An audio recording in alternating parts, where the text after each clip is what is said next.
രാഷ്ട്രീയ കേരളം കാത്തുകാത്തിരുന്ന തീയതി കുറിച്ചിരിക്കുന്നു. ഇന്നേക്ക് കൃത്യം 26-ാം ദിവസം കേരളം പോളിംഗ് ബൂത്തിൽ പോയി വിധിയെഴുതും.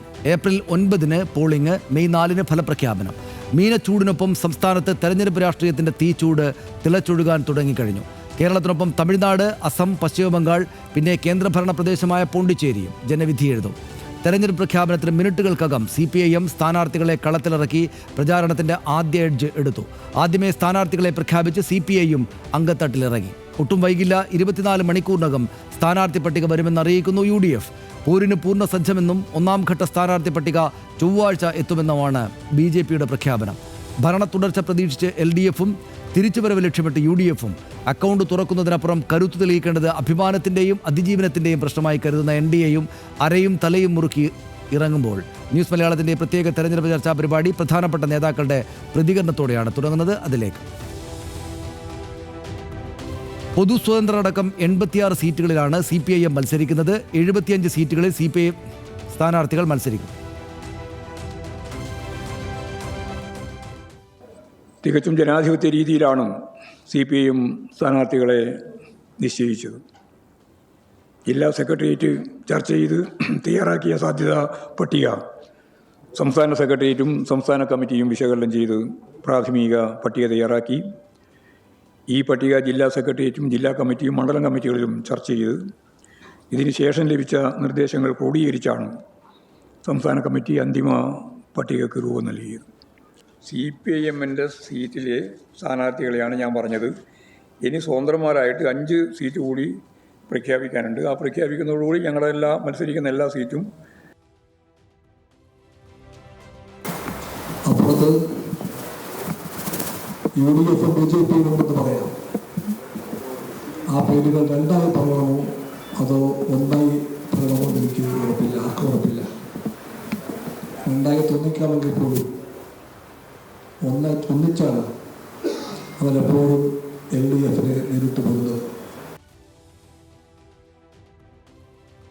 കേരളത്തിലെ കോൺഗ്രസിൻ്റെയും UDFിൻ്റെയും മികച്ച സ്ഥാനാർത്ഥി പട്ടികയുമായിട്ട് ഞങ്ങൾ വരും ദിവസങ്ങളിൽ വരും.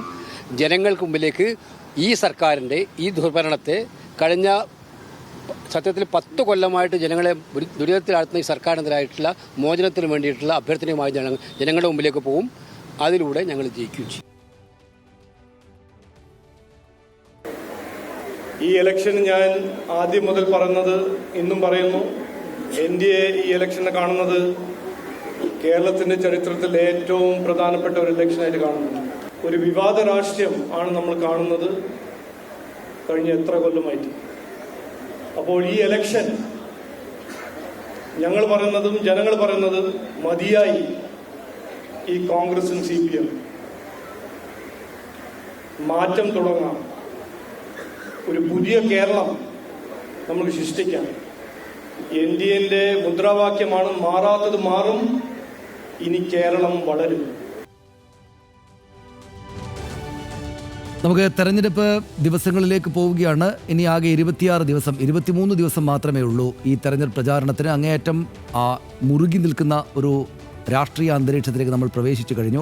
ആ രാഷ്ട്രീയ അന്തരീക്ഷത്തിൽ ആർക്കാണ് ഗുണമുണ്ടാവുക, ആർക്ക് തിരിച്ചടി ഉണ്ടാകുമെന്ന് അറിയാൻ വേണ്ടിയിട്ട് ഒരു മാസവും മെയ് 4-ാം തീയതി വരെ നമ്മൾ കാത്തിരിക്കണം. എന്തായാലും നമുക്ക് ഈ കാര്യങ്ങൾ ചർച്ച ചെയ്യാനായിട്ട് CPIMൻ്റെ അഡ്വക്കേറ്റ് KS അരുൺകുമാർ നമ്മോടൊപ്പം കൊച്ചി സ്റ്റുഡിയോയിൽ നിന്ന് ചേരുന്നുണ്ട്. കോൺഗ്രസ് നേതാവ് ശ്രീ റിജിൽ മാക്കുറ്റി കണ്ണൂരിൽ നിന്നാണ്. BJP നേതാവ് ശ്രീ ഉല്ലാസ് ബാബു തൃശ്ശൂരിൽ നിന്നും നമ്മോടൊപ്പം ചർച്ചയിൽ പങ്കെടുക്കുന്നു. ആദ്യം ശ്രീ റിജിൽ മാക്കുറ്റി, താങ്കളിലേക്കാണ്. CPIM അവരുടെ ആദ്യ മണിക്കൂറിൽ തന്നെ, എന്ന് വെച്ചാൽ ഈ തെരഞ്ഞെടുപ്പ് പ്രഖ്യാപനം വന്ന് തൊട്ട് പിന്നാലെ തന്നെ CPIMൻ്റെ സംസ്ഥാന സെക്രട്ടറി വന്നിട്ട് അവരുടെ മുഴുവൻ സ്ഥാനാർത്ഥികളെയും പ്രഖ്യാപിച്ചു.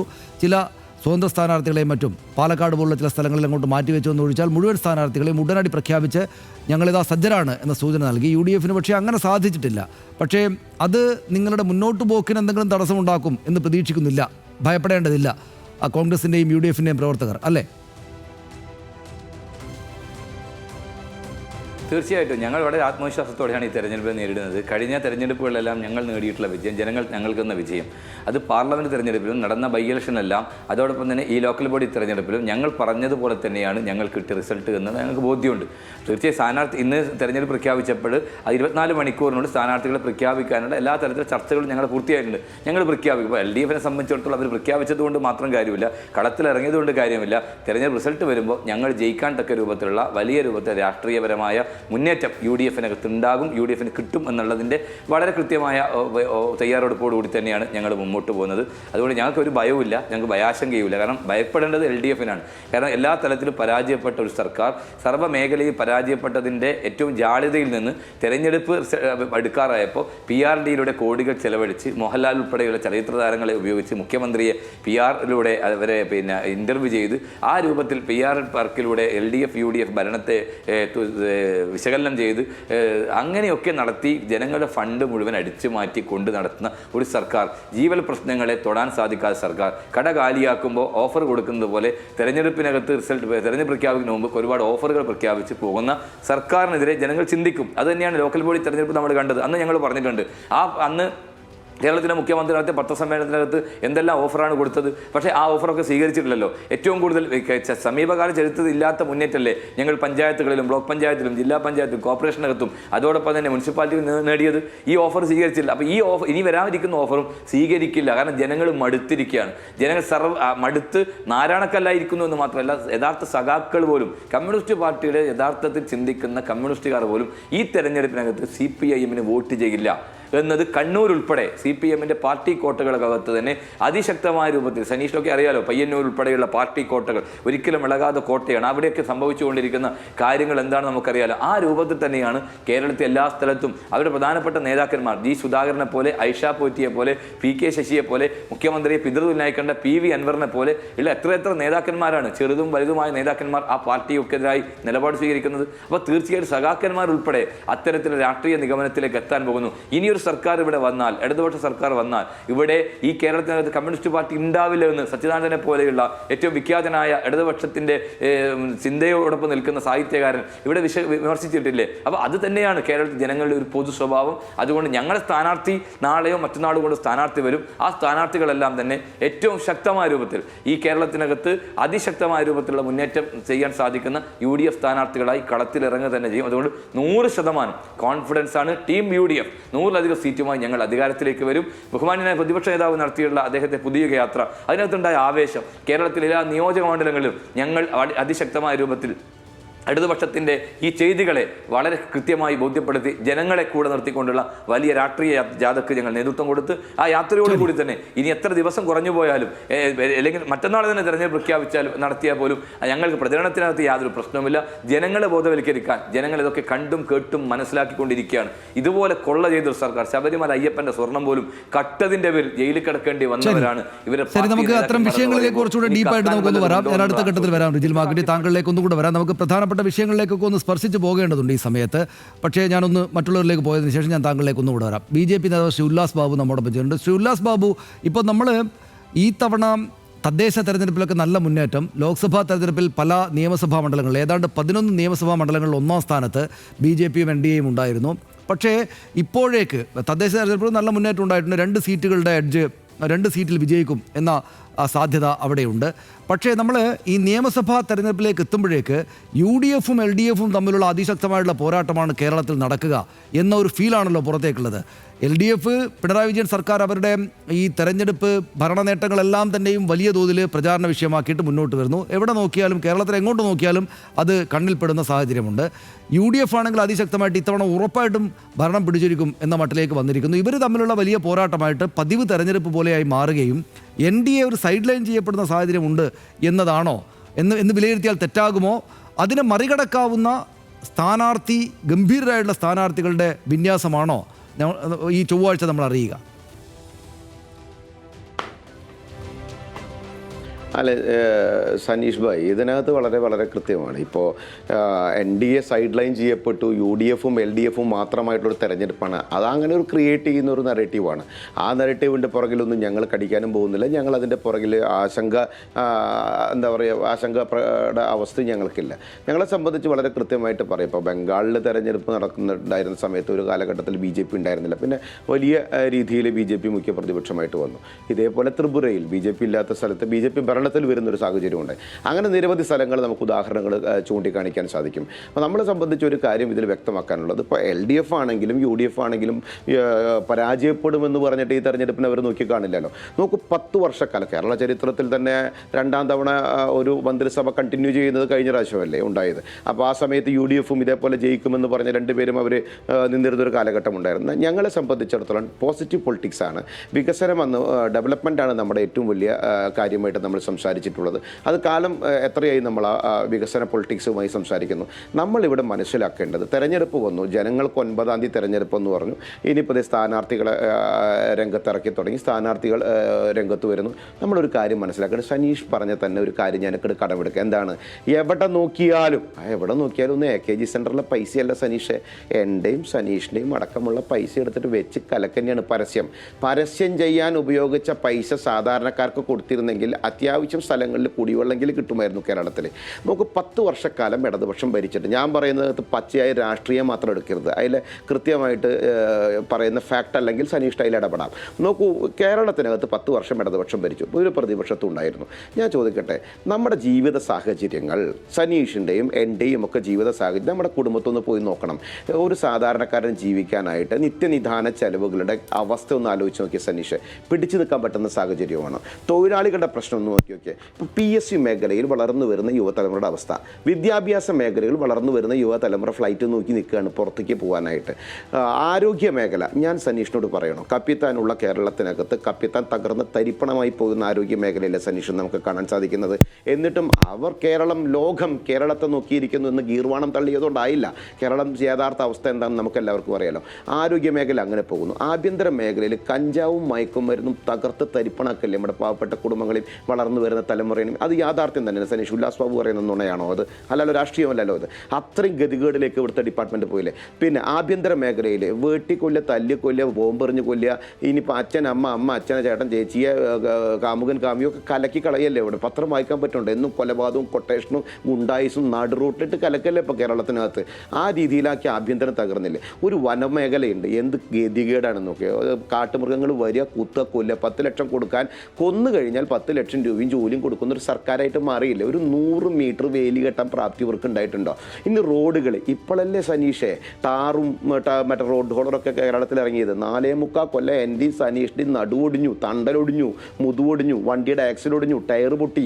ആ 4.25 അല്ലെങ്കിൽ 5 കൊല്ലം ആരതിൻ്റെ ഉത്തരവാദിത്തം ഏറ്റെടുക്കും? ജോലിക്ക് പോകുന്ന മക്കളുടെ സമയം നഷ്ടത്തിൻ്റെ അടിസ്ഥാനത്തിൽ വന്നിട്ടുള്ള ഹ്യൂജ് ആയിട്ടുള്ള സാമ്പത്തിക ലോസ് സാധാരണക്കാരൻ്റെ ആരേറ്റെടുക്കുക അതിൻ്റെ ഉത്തരവാദിത്തം? ഇപ്പോൾ പറയണം, എവിടെയാണ് ടാറിടാനുള്ളത്, എവിടെയാണ് റോഡ് പ്രശ്നമുള്ളത്? പറയുന്നതിൻ്റെ അർത്ഥമില്ലല്ലോ. പിന്നെ ഇവർ പവർ കട്ടില്ല. സനീഷിൻ്റെ വീട്ടിലൊന്ന് ആലോചിച്ച് നോക്ക്, സനീഷിൻ്റെ വൈഫിനോട് ചോദിച്ചു നോക്കൂ. കാലത്തൊരു സ്ലാബ്, ഉച്ചയ്ക്കൊരു സ്ലാബ്, വൈകുന്നേരം ഒരു സ്ലാബ്. ഇന്നലെ എൻ്റെ വീട്ടിൽ 8,436 രൂപ സനീഷ് കറണ്ട് ബില്ല് വന്നിരിക്കുന്നത്. എങ്ങനെ അടയ്ക്കാൻ പറ്റുക സാധാരണക്കാർക്ക്?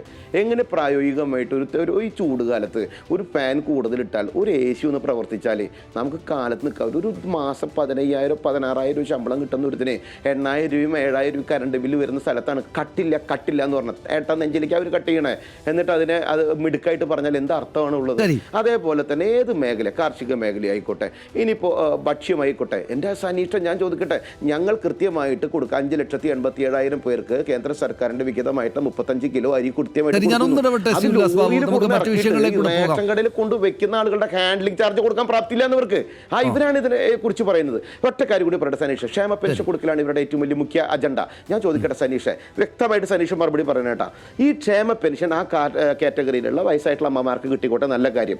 വളർന്നു വരുന്ന തലമുറ കൂടി ക്ഷേമ പെൻഷൻ, ഔദാര്യ പെൻഷന് വേണ്ടി കാത്തു നിൽക്കണോ? അതോ കേരളത്തിനകത്തെ സർക്കാരിൻ്റെ ഈ ക്ഷേമ പെൻഷൻ പകരം മാസം 2 ലക്ഷം രൂപ 2,000 അല്ല 2 ലക്ഷം രൂപ കിട്ടുന്ന രീതിയിലേക്ക് ഞങ്ങളുടെ വിദ്യാഭ്യാസ സാഹചര്യങ്ങളും ഞങ്ങളുടെ തൊഴിൽ സാഹചര്യങ്ങളും ഞങ്ങളുടെ വേതന സാഹചര്യങ്ങളും കൃത്യമാക്കുന്ന ഒരു സർക്കാരാണ് വേണ്ടത് എന്നുള്ളതാണോ സനീഷ് അംഗീകരിക്കുക? അല്ലാതെ ഈ 2000 വളരെ ചുരുങ്ങിയ സമയത്തിനകത്ത് ആ കാര്യങ്ങളെല്ലാം വിശദീകരിച്ചു. അതായത് സംസ്ഥാന സർക്കാരിനെതിരായിട്ടുള്ള താങ്കളുടെ പാർട്ടിയുടെ ആരോപണങ്ങളും വിമർശനങ്ങളും എല്ലാം ഉന്നയിച്ചു. മതിയായി ജനങ്ങൾക്ക് ഇവരെ പൂർണ്ണമായിട്ട് ഞങ്ങളിലേക്ക് വ്യക്തമായി ഞാൻ താങ്കളിലേക്ക് വരാം. ശ്രീ ഉല്ലാസ് ബാബു, നമുക്ക് മറ്റു കാര്യങ്ങൾ കൂടെ പരിശോധിക്കണം. ഒന്ന് കെ എസ് അരുൺകുമാർ ഇപ്പം വരികയുള്ളൂ, അദ്ദേഹം എത്തിയിട്ടില്ല. അതുകൊണ്ടാണ് ഞാൻ അദ്ദേഹത്തിലേക്ക് പോകാൻ, CPM-ന്റെ വേർഷനിലേക്ക് പോകാൻ പറ്റാത്തത്. റിജിൽ മാക്കുറ്റി, നമുക്ക് തെരഞ്ഞെടുപ്പ് പ്രഖ്യാപന ദിവസത്തെ ചർച്ചയാണല്ലോ, അതുകൊണ്ട് സ്ഥാനാർത്ഥിത്വം എന്ന കാര്യം ഇവർ വിജയിച്ചിട്ട് മുന്നോട്ട് വന്നിട്ടുണ്ട്. നമുക്ക് അതിലേക്കൊന്ന് പോയാൽ കോൺഗ്രസ്സിന് സ്ഥാനാർത്ഥികളെ സംബന്ധിച്ചൊരു തീരുമാനത്തിലേക്ക് എത്താൻ സാധിക്കുന്നില്ല എന്നൊരു സാഹചര്യം മുന്നിലുണ്ട്. ഇപ്പോൾ കഴിഞ്ഞ ദിവസം VD സതീശനും മറ്റ് നേതാക്കളും പറഞ്ഞത് എപ്പോഴാണോ തെരഞ്ഞെടുപ്പ് പ്രഖ്യാപിക്കുന്നത് ഉടനടി അടുത്ത മണിക്കൂറിൽ ഞങ്ങൾക്ക് സ്ഥാനാർത്ഥികളെ പ്രഖ്യാപിക്കാൻ പറ്റുമെന്നാണ്. പക്ഷേ ഒരു പ്രതിസന്ധിയുണ്ട് കോൺഗ്രസ്സിന് എന്ന കാര്യം നമുക്ക് എല്ലാവർക്കും അറിയാം. താങ്കളുടെ സ്ഥലത്ത് കണ്ണൂരിൽ താങ്കളുടെ പ്രധാനപ്പെട്ട നേതാവ്, കോൺഗ്രസിൻ്റെ ഏറ്റവും മുതിർന്ന നേതാക്കൾ ഒരാൾ കെ സുധാകരൻ ഇന്നിപ്പോൾ കണ്ണീരണിഞ്ഞത് മറ്റൊരു കാര്യത്തിലാണെങ്കിലും അദ്ദേഹത്തിനുള്ളിൽ ഹൃദയവേദനയുണ്ട്. ആ വേദന പരിഹരിക്കാനായിട്ടില്ല. അപ്പോൾ സ്ഥാനാർത്ഥിത്വവുമായി ബന്ധപ്പെട്ട് ചില പ്രശ്നങ്ങളുണ്ട് കോൺഗ്രസിനകത്ത് എന്ന കാര്യം നിങ്ങളുടെ മുന്നോട്ട് പോക്കിനെ ബാധിക്കില്ലേ ശ്രീ റിജിൽ മാക്കുറ്റി? ശ്രീ സനീഷ്, ഞങ്ങൾക്ക് അതിനകത്ത് യാതൊരു ആത്മവിശ്വാസക്കുറവില്ല. കോൺഗ്രസിനെ സംബന്ധിച്ചിടത്തോളം ഞങ്ങളുടെ സ്ഥാനാർത്ഥി പട്ടിക ഏകദേശമൊക്കെ പൂർത്തിയായിട്ടുണ്ട്. ചില സ്ഥലങ്ങളിൽ ചില വിഷയങ്ങൾ ഉണ്ട്, പരിഹരിക്കപ്പെടത്തക്ക രൂപത്തിലുള്ള ഒരു വിഷയം ഞങ്ങളുടെ മുമ്പിലില്ല. ഞങ്ങളെല്ലാം ഒറ്റക്കെട്ടായി ടീം UDF ഈ തെരഞ്ഞെടുപ്പ് നേരിടാൻ പോവാണ്. പിന്നെ ഇടതുപക്ഷത്തെ സംബന്ധിച്ചിടത്തോളം ഞാൻ നേരത്തെ സൂചിപ്പിച്ചതുപോലെ അവരുടെ അകത്താണ് പാളയത്തിൽ പടയുണ്ടായതെന്ന് നമുക്ക് എല്ലാവർക്കും അറിയാം. ശ്രീ കെ സുധാകരൻ, അദ്ദേഹം നിങ്ങളിന്ന് പറഞ്ഞ കണ്ണീരണി, അദ്ദേഹത്തിൻ്റെ കണ്ണീരണിയാണ്. അദ്ദേഹത്തിൻ്റെ അദ്ദേഹത്തെ അത്രയേറെ അദ്ദേഹം കൊണ്ടു നടന്ന അദ്ദേഹത്തിൻ്റെ സഹപ്രവർത്തനായ ശ്രീ കാപ്പാടൻ രമേശൻ, അദ്ദേഹത്തിൻ്റെ സ്വന്തം സഹചാരിയായിരുന്നു. അദ്ദേഹത്തിൻ്റെ മരണപ്പെട്ട് അദ്ദേഹത്തിന് ഒരു വീട് നിർമ്മിച്ചു കൊടുത്തപ്പോൾ അതിൻ്റെ താക്കോൽ ദാനത്ത് കാപ്പാടൻ രമേശൻ എന്ന് പറയുമ്പോൾ അത്രയേറെ അദ്ദേഹത്തിൻ്റെ കൂടപ്പിറപ്പായി അദ്ദേഹത്തിന് പല ഘട്ടത്തിലും CPM-ന്റെ ക്രിമിനൽ കൊല്ലാൻ വന്നപ്പോൾ രക്ഷാകവചമായി നിന്ന് അദ്ദേഹത്തിൻ്റെ നിഴലായി നിന്ന ഒരു മനുഷ്യൻ മരണപ്പെട്ടപ്പോൾ അന്നേ അദ്ദേഹത്തിൻ്റെ ആ വേദന ഇപ്പോഴും ഉണ്ട്. കേസുകാരൻ അങ്ങനെയാണ്, പാർട്ടി പ്രവർത്തകരോട് അത്രയേറെ അവരെ സ്നേഹിക്കുകയും അവരോട് അത്രയേറെ ഹൃദയടുപ്പം കാണിക്കുകയും ചെയ്യുന്നൊരു നേതാവാണ്. അതുകൊണ്ട് അദ്ദേഹത്തിന് ആ ഒരു രൂപത്തിൽ ആ സമയത്ത് ഉണ്ടായ അദ്ദേഹത്തിൻ്റെ വികാരമാണ് അദ്ദേഹം പറഞ്ഞത് എന്നത് നിങ്ങൾ കാണുക. അപ്പോൾ തീർച്ചയായും സ്ഥാനാർത്ഥികളൊക്കെ തന്നെ ആരായാലും പാർട്ടി തീരുമാനിക്കുന്ന സ്ഥാനാർത്ഥികളെ പ്രഖ്യാപിക്കും. ആ സ്ഥാനാർത്ഥികളൊക്കെ തന്നെ വളരെ ശക്തമായ രൂപത്തിൽ പ്രചാരവേല നടത്തിക്കൊണ്ട് മുമ്പോട്ട് പോകും. അത്തരം രൂപത്തിൽ ഞാൻ ഒന്നുകൂടെ ചോദിക്കുകയാണ്, അതായത് കെ സുധാകരൻ MP ആണ്, MP-മാർ മത്സരിക്കുന്നില്ല, അതുകൊണ്ട് കെ സുധാകരന് മത്സര സ്ഥാനാർത്ഥിത്വം ഉണ്ടാവില്ല, അതിൽ അദ്ദേഹത്തിന് പ്രയാസം ഒന്നും ഉണ്ടാവില്ല. അങ്ങനെ വന്നാൽ അദ്ദേഹം പ്രചാരണ രംഗത്തൊക്കെ ശക്തമായിട്ടുണ്ടാകുമെന്നല്ലേ താങ്കൾ പറയുന്നത്? ശ്രീ സനീഷ്, ഞങ്ങളുടെ സ്ഥാനാർത്ഥി പ്രഖ്യാപനം വന്നിട്ടില്ല. സ്ഥാനാർത്ഥിയുടെ മാനദണ്ഡങ്ങളെക്കുറിച്ച് സംബന്ധിച്ചിട്ട് വളരെ കൃത്യമായിട്ടുള്ള കാര്യങ്ങൾ പുറത്തു വന്നില്ല. അതൊക്കെ ഹൈക്കമാൻഡ് തീരുമാനിക്കും എന്നുള്ളതാണ് എല്ലാ നേതാക്കന്മാരും പറഞ്ഞത്. സ്വാഭാവികം അങ്ങനെ ഒരു സ്ഥാനാർത്ഥി പ്രഖ്യാപനം വരാതെ ഞാൻ എന്തിനാണ് അങ്ങനെ പറയേണ്ട ആവശ്യമില്ല. സ്ഥാനാർത്ഥി പ്രഖ്യാപനം വന്നില്ല, അദ്ദേഹത്തിന് മത്സരിക്കാൻ ആർക്കും വേണമെങ്കിലും മത്സരിക്കാൻ അവകാശമുണ്ടെന്ന് പറയുന്നത് എന്ത് തെറ്റാണ്? അപ്പോൾ സ്വാഭാവികമായി കേസുകാരനെ പോലെ ഒരു നേതാവ് എന്നുമായി ബന്ധപ്പെട്ട് അദ്ദേഹം ഇന്ന് നിങ്ങളോട് പറഞ്ഞിട്ടുണ്ടല്ലോ എന്താ കാര്യങ്ങൾ എന്നുള്ളത്. അപ്പോൾ തീർച്ചയായിട്ടും അതൊക്കെ ഞങ്ങൾ പരിഹരിച്ച് മുമ്പോട്ട് പോകും. അദ്ദേഹം ഉൾപ്പെടെ എടുക്കുന്ന നിലപാടുകൾ സ്വാഭാവികമായി സ്വീകരിക്കപ്പെട്ടുകൊണ്ട് തന്നെ മുമ്പോട്ട് പോകുന്ന ഒരു പാർട്ടിയാണ്. കേസുകാരനെ പോലെ ഏറ്റവും മുതിർന്നൊരു നേതാവ്, അദ്ദേഹം പ്രവർത്തക സമിതി അംഗമാണ്. അദ്ദേഹത്തെ പോലെ ആളുകളെ മുഖവിലെടുത്തുകൊണ്ട് തന്നെ പാർട്ടി മുമ്പോട്ട് പോകും. നിങ്ങൾക്ക് എന്നത്തെ ഒരു ആശങ്കയും വേണ്ട. തീർച്ചയായിട്ടും അതൊക്കെ പരിഹരിച്ചുകൊണ്ട് വളരെ കൃത്യമായി വളരെ നല്ല രൂപത്തിലുള്ള ഒരു സ്ഥാനാർത്ഥി പട്ടിക ലിസ്റ്റ്. ഞാൻ താങ്കളെ പ്രയാസപ്പെടുത്തും, തെരഞ്ഞെടുപ്പ് വേദിയിലേക്ക് പോകുമ്പോൾ താങ്കളെ പ്രയാസപ്പെടുത്താൻ വേണ്ടിയിട്ട് ആവർത്തിച്ച് ചോദിക്കുന്നു വിചാരിക്കരുത്. ഇന്നത്തെ സംഭവ വികാസങ്ങൾ അതുമായി ബന്ധപ്പെട്ട് ആയതുകൊണ്ടാണ്. ഇപ്പം അദ്ദേഹം അങ്ങനെയൊരു മനപ്രയാസത്തിലാണ് അദ്ദേഹം ഉള്ളത് എന്ന കാര്യം എല്ലാവർക്കും ഉറപ്പാണ്. അദ്ദേഹം മത്സരത്തിലേക്ക് ഉണ്ടാവില്ല എന്ന് പറയുന്നു. ഇപ്പോൾ കഴിഞ്ഞ ദിവസം അദ്ദേഹത്തിൻ്റെ വീട്ടിലേക്ക് വന്ന പ്രവർത്തകരിൽ 2-3 ആളുകളെങ്കിലും അദ്ദേഹത്തിന് സീറ്റ് കൊടുത്തില്ലെങ്കിൽ ഞാൻ കോൺഗ്രസിനെ വോട്ട് ചെയ്യില്ല എന്ന് മാത്രമല്ല 5-10 ആളുകളെ വോട്ട് ചെയ്യാതിരിക്കാൻ വേണ്ടി ശ്രമിക്കുകയും ചെയ്യും എന്ന് കോൺഗ്രസിൻ്റെ അടിയുറച്ച പ്രാദേശിക പ്രവർത്തകർ പറയുന്നതിൻ്റെ ബൈറ്റുകൾ പല ചാനലുകളിലായിട്ട് പോയി. ഇപ്പോൾ കെ സുധാകരന് സീറ്റ് നിഷേധിച്ചു എന്നൊരു ഫീൽ ഉണ്ടാകുന്നത് ആ ഭാഗത്തെ തെരഞ്ഞെടുപ്പ് വിജയത്തിനൊരു തിരിച്ചടിയാവില്ലേ എന്ന ചോദ്യം ഞാൻ എന്തായാലും ചോദിക്കണമല്ലോ ശ്രീ റിജിൽ മാക്കുറ്റി. അതുകൊണ്ടാണ് ചോദിക്കുന്നത്. അതൊരു തിരിച്ചടിക്ക് കാരണമാവില്ല. ഇപ്പോൾ അപ്പുറത്ത് പേരാവൂർ സണ്ണി ജോസഫ് മത്സരിക്കുകയാണ്. അപ്പോൾ അവിടെ സണ്ണി ജോസഫ് ഇന്ന് പരിപാടിയിൽ ഉണ്ടായിരുന്നില്ല, അവർ തമ്മിലൊരു അസ്വസ്ഥത ഉണ്ടായിട്ടുണ്ടെന്ന് പറയുന്നു. ഇതൊക്കെ കോൺഗ്രസ് ആണല്ലോ. അപ്പോൾ സ്വാഭാവികമായിട്ടും അവിടെ ഒരു തിരിച്ചടി ഉണ്ടാകുന്നത് കാരണമാകില്ലേ എന്ന ചോദ്യത്തിന് എന്ത് മറുപടി ആയിരിക്കും താങ്കളുടേത്? ശ്രീ സനീഷ്, കെ സുധാകരൻ ഞാൻ പറഞ്ഞല്ലോ, കെ സുധാകരന് പാർട്ടി പ്രവർത്തകന്മാരുമായി ഏറെ ഹൃദയബന്ധമുള്ള നേതാവാണ്. പാർട്ടി പ്രവർത്തകന്മാരുടെ സംരക്ഷണ കവചമായി നിൽക്കുന്ന ഒരു നേതാവാണ്. അദ്ദേഹത്തോട് ഏറെ ഹൃദയബന്ധം സൂക്ഷിക്കുന്നവരാണ് കണ്ണൂരിലെ കോൺഗ്രസിൻ്റെ പ്രവർത്തകന്മാർ എന്ന സമയത്ത് തർക്കമില്ലാത്ത കാര്യമാണ്. അപ്പോൾ അദ്ദേഹത്തിന് വേണ്ടി അദ്ദേഹത്തിൻ്റെ കൂടെ നിൽക്കാൻ താല്പര്യപ്പെടുന്നവരൊക്കെ തന്നെ അത്തരത്തിൽ അദ്ദേഹം ഇക്കാലം അത്തരം രാഷ്ട്രീയ പ്രവർത്തനം നടത്തി വന്നതും ഈ സാധാരണക്കാരെ പ്രവർത്തകന്മാരുടെ ഹൃദയവികാരതയും അവർ കൊടുത്ത പിന്തുണയുമാണ്. തീർച്ചയായിട്ടും അദ്ദേഹത്തെ സ്വാഭാവികമായിട്ടും അദ്ദേഹത്തെ സ്നേഹിക്കുന്ന പ്രവർത്തകന്മാരാണ് ഞങ്ങൾ എല്ലാവരും ഉൾപ്പെടെയുള്ള ആളുകളൊക്കെ. അപ്പോൾ അതിന് തർക്കമില്ലാതെ പാർട്ടി എന്ന രൂപത്തിൽ അദ്ദേഹം ഇന്ന് പറഞ്ഞിട്ടുണ്ട് ഈ കാര്യങ്ങളൊക്കെ തന്നെ പരിഹരിക്കപ്പെടുന്ന രൂപത്തിലേക്ക് മുമ്പോട്ട് പോകും. ഇപ്പോൾ കെ സുധാകരന് സീറ്റില്ല എന്ന് ആരും പറഞ്ഞിട്ടില്ലല്ലോ, ആരും പറഞ്ഞിട്ടുണ്ടോ, ആരും പ്രഖ്യാപിച്ചിട്ടുണ്ടോ? ഇല്ലല്ലോ. അപ്പോൾ സ്വാഭാവികമായി അതിൻ്റെ ഘട്ടത്തിൽ അദ്ദേഹവും അതോടൊപ്പം തന്നെ പാർട്ടി നേതൃത്വം പ്രതികരിക്കുക തന്നെ ചെയ്യും. ഇല്ലാത്തൊരു കാര്യത്തിന് വേണ്ടി നിങ്ങൾ ചർച്ച ചെയ്തുകൊണ്ട് പിന്നെ സീറ്റ് നിശ്ചയിച്ചൊക്കെ പറഞ്ഞതുകൊണ്ട് ഒരു കാര്യവുമില്ല. അതൊക്കെ അദ്ദേഹം ചൊവ്വാഴ്ച ഡൽഹിയിൽ പോകുന്നു എന്ന് പറഞ്ഞിട്ടുണ്ട്. തീർച്ചയായും കാര്യങ്ങളൊക്കെ തന്നെ പരിഹരിക്കപ്പെടും.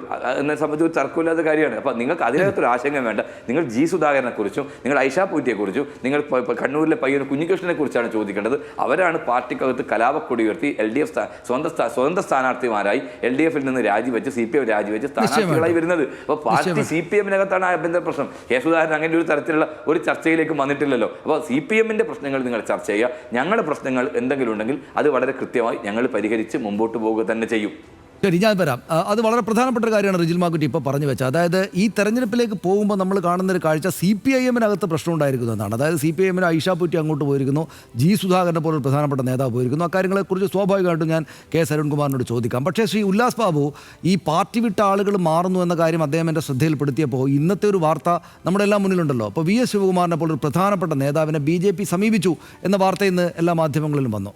VS ശിവകുമാർ അത് അപ്പാടെ നിഷേധിച്ച് കളഞ്ഞു. അദ്ദേഹം ആ പറഞ്ഞതിനെ വിശ്വസിക്കുകയാണ് നമ്മൾ ചെയ്യേണ്ടത്. കാരണം അദ്ദേഹം പറഞ്ഞത്, ഞാൻ ഇത്രയും കാലം കോൺഗ്രസ്സുകാരനായിട്ട് നടന്ന ഞാൻ BJPയിലേക്കോ പോകുമെന്നൊക്കെ പറയുന്നത് എൻ്റെ മുന്നോട്ട് പോക്കിനെ തടയാൻ വേണ്ടിയിട്ടുള്ള ദുരുദ്ദേശപരമായിട്ടുള്ള വാർത്തകളാണ് എന്ന് അദ്ദേഹം അതിശക്തമായിട്ട് നിഷേധിച്ച് കളഞ്ഞു. അത് പൂർണ്ണമായിട്ട് വിശ്വസിക്കുക. പക്ഷേ BJP ഇത്തരം കാര്യങ്ങൾ ചെയ്യുന്നവരാണ് എന്ന മുൻകൂർ ധാരണ നമുക്കുണ്ടല്ലോ ശ്രീ ഉല്ലാസ് ബാബു.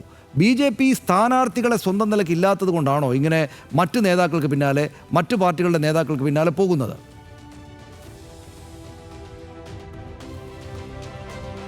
ആ ചോദ്യം തന്നെ തെറ്റാണല്ലോ സനീഷ് കുമാർ. കാരണം നോക്കൂ, ശിവകുമാർ അത് നിഷേധിക്കുന്നിടത്ത് അതിൽ പിന്നെ BJP അതിനകത്ത് പോയിട്ടില്ല, അല്ലെങ്കിൽ BJP അങ്ങനെ ഒരു ആശയം മുന്നോട്ട് വെച്ചിട്ടില്ല എന്നുള്ളത് വ്യക്തമായില്ലേ? അപ്പോൾ പിന്നെ ആ ചോദ്യം തന്നെ തെറ്റാണ്.